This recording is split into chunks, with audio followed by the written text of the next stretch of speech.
Seth here with Activated Performance and Perfect Storm Hardcore Gym, the strongest gym in Florida. We're back with another edition of Sunday at the Storm. This was on July 5th. A whole lot of the crew are 3 weeks out from the showdown at the Storm, so they're hitting their last heavy squats, and a couple of them took a heavy deadlift. Danny and I ended up pulling with some chains. Both went kind of heavy. His moved a hell of a lot better than mine, and I guess you guys will see how that went. Got Dylan here. Dylan is 3 weeks out. Today he worked up to his opener, a planned second, and then went up a little bit further with reverse banded just to get some feel for the weight. Miana also went up to her opener and planned second, which went really well.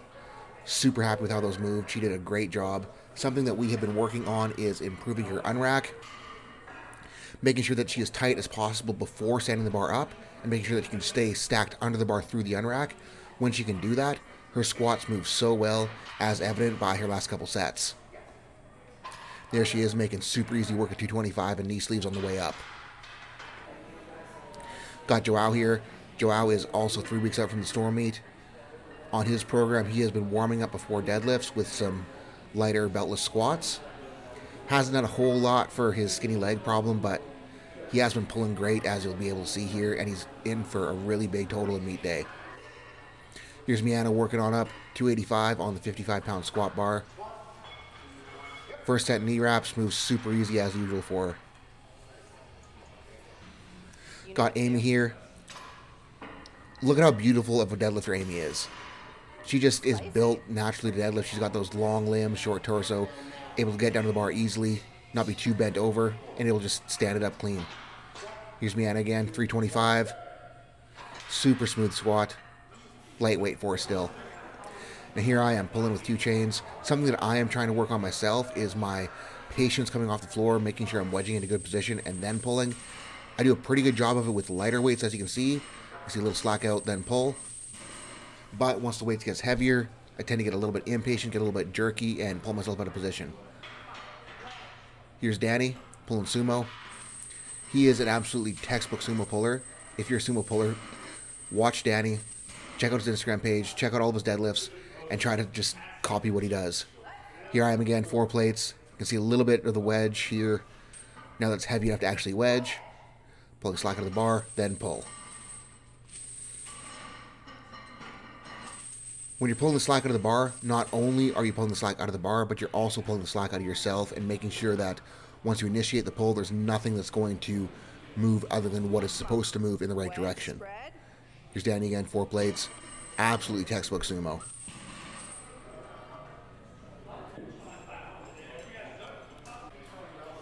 Here's Amy. She worked up to 3 singles at 385, which is a huge pull for a female. But watch how fast this moves. Definitely a little bit jealous of Amy when it comes to deadlifts. Beautiful conventional deadlift. If you're a conventional deadlifter watching this, do not copy what I do. Copy what Amy does, because, yeah, don't deadlift like me. Here's Dylan again. Forgot to do up his belt, so had to get him with a little bit of a reach around action. Remember, guys, it is not gay for training partners. Sometimes you just gotta do what you gotta do, get your hands a little dirty, and make sure the job's done. His first set in wraps, super easy, 415 on that bar. His squats are looking awesome. Here's Miana, 375. This will be about her last warm-up on meet day.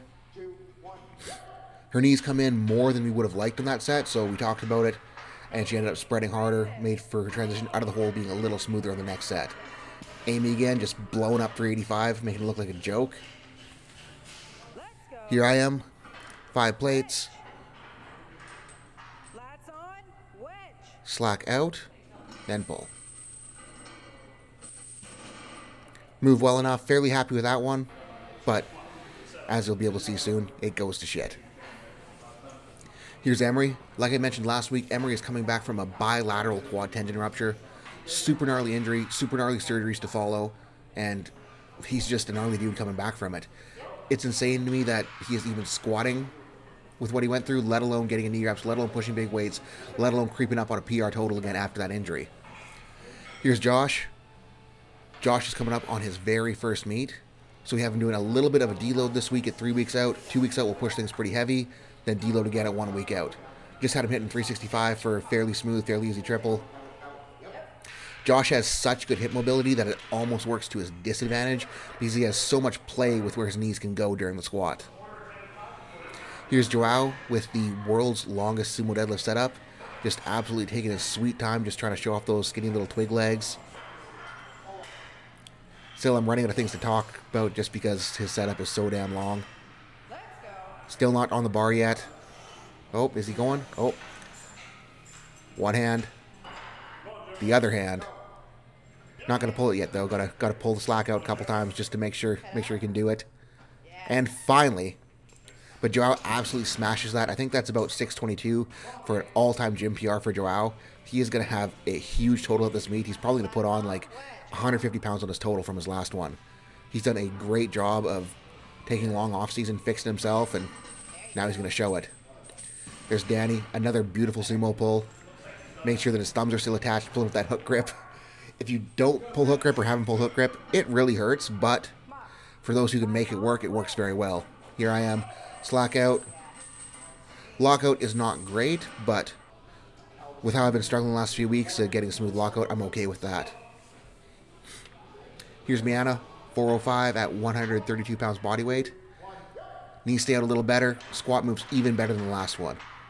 Super happy with how that is for her. Here I am. This was a 10-pound PR. I'm happy that I got the PR. Not super thrilled with how it moves, but 12 weeks out, so it's just going to keep getting better and better week to week. You guys can see that I was a little bit too impatient off the floor and ended up jerking myself out of position. So when you're out of position off the floor, you'll tend to have a shitty lockout. The lockout starts from the floor, so your start position dictates how you can lock it out. There's Dylan. Easy work at 6 plates. Left a nice little handprint on his boobs for him. Always worth giving him a squeeze after the setup. No girls by shirts. There's Danny. Making the same weight that I just took look way easier. Again, absolutely beautiful sumo pull. Fast, smooth. Since he's been having a bit of a rough go with some injuries, he decided to play the smart card and shut her down early. Here's Miana. 435, 6-pound all-time PR. An absolute smoke show. Look at that. And for Miana, the biggest thing for her is if she can maintain position, she can get through the squat. And she maintained position there, was able to throw everything into the bar possible, and it moved. Danny and I ended up doing some down sets after our top set. Usually I don't love doing down sets on max effort day, but because I have been struggling with deadlift position and I want to work on it, I figured it'd be a good opportunity to get some good extra volume in, get some good practice in, and try to make myself better.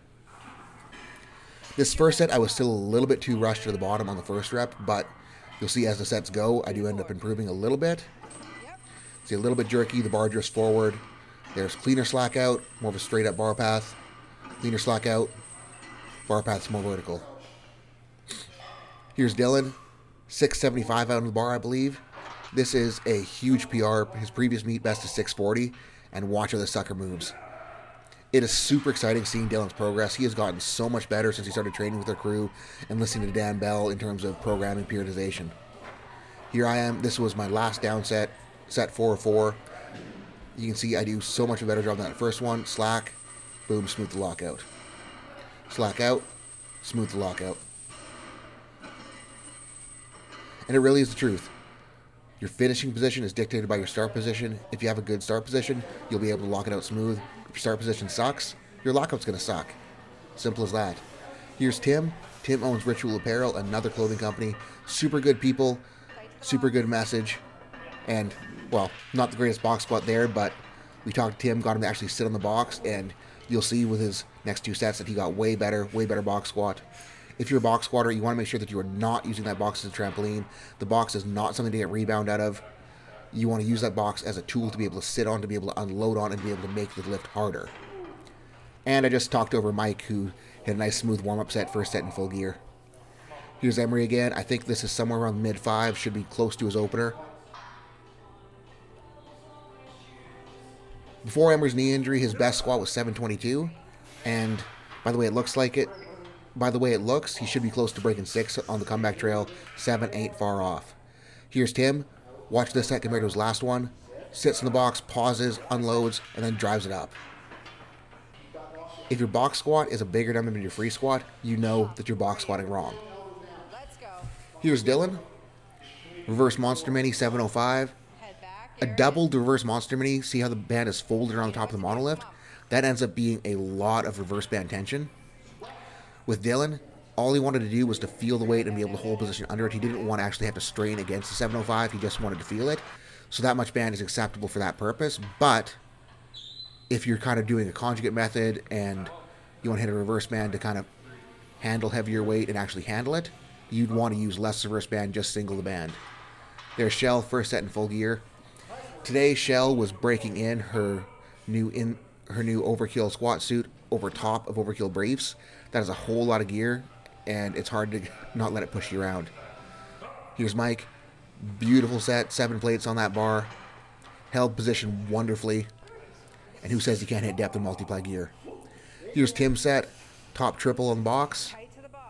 Super stoked with how he was able to grind this one out. Super stoked with how he was able to stick with it and not freak out under that heavy weight. I think for me, one of the most valuable things about a box squat is it builds your balls. When you're under a heavy weight and you take the time to actually sit on that box, that takes some courage and able to do in order to do it, and it makes reversing a weight on a free squat a hell of a lot less of a mind fuck. Watched him sit in the box, third rep, gets a little sticky, still drives through the lockout. Friggin' awesome set there. Here's Dylan. He went up again with an even heavier reverse band. Again, it's just to feel the weight on his back, just to be able to unrack it and hold position to initiate the squat, and then follow through with the squat. I know a lot of people like to do heavy unracks for a similar purpose, but the problem is when you just do a heavy unrack and you don't move it, you're able to unrack a lot more than you can squat if you do it with a positioning that you can't squat with. Now, I might have mumbled my words there. I'll get back to that in a bit. Here's Shell, pushing back into that suit and briefs. Gets a little wobbly, cuts it a little high, but that's day one in new gear for you.